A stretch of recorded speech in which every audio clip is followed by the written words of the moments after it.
পানি উপরে উঠে আপনারাই পরে পানিতে ভাসবেন, আর সেই সময় হবে যে ওই অঞ্চল পানিতে ভেসে গেছে, সেখানে দেখার মতো কেউ নাই।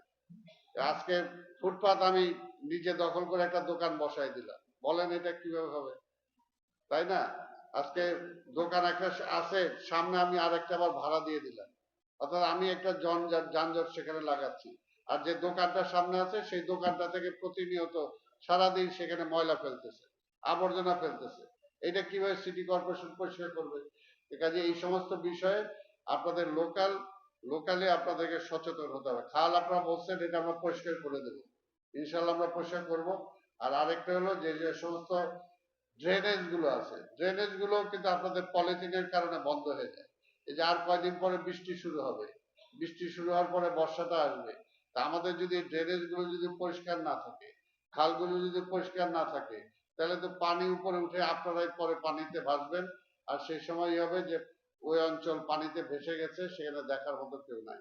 অর্থাৎ এটা আমি এটাই বলতেছি যে পরস্পর সবার সহযোগিতা দরকার। নাগরিকদের দায়িত্বটা নাগরিক পালন করবে, সিটি কর্পোরেশনের দায়িত্বটা সিটি কর্পোরেশন পালন করবে।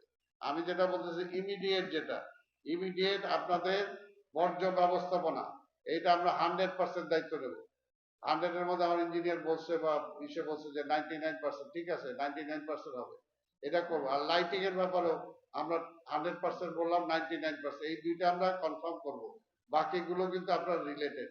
আর রাস্তার ব্যাপারে জানেন যে এটা একটা টাকা পয়সার ব্যাপার আছে, বাজেটের ব্যাপার আছে, এগুলো যতটুকু আমাদের সম্ভব সে বাজেটের মধ্যে আওতায় এনে আমরা সেগুলো করার জন্য চেষ্টা করব। আর এখানে আপনি যে ইসের কথা বলছেন যে কালভার্ট, এই কালভার্ট গুলো যে আমার ইঞ্জিনিয়ার সাহেব বললো যে ওটা অনেক কতটুকু আমাদের আমরা করছি আর কতটুকু আপনারা করছেন বা অবৈধভাবে করা হয়েছে সেগুলো দেখতে হবে।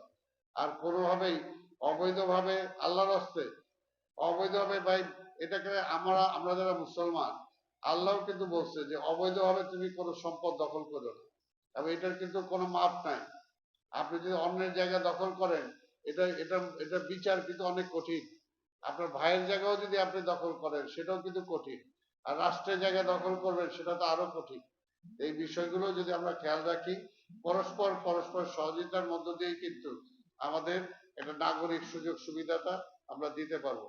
আর কুকুরের ব্যাপারে আমরা বলছেন, এই ব্যাপারে আমাদের ডিপার্টমেন্টের অবশ্যই অ্যাকশন নেবে, যাতে ওইখানে যে সমস্ত কুকুরের সংখ্যা বেড়ে গেছে সেটাকে কিভাবে তারা ধরে ব্যবস্থা করতে পারে সেটা যেন তারা করবে।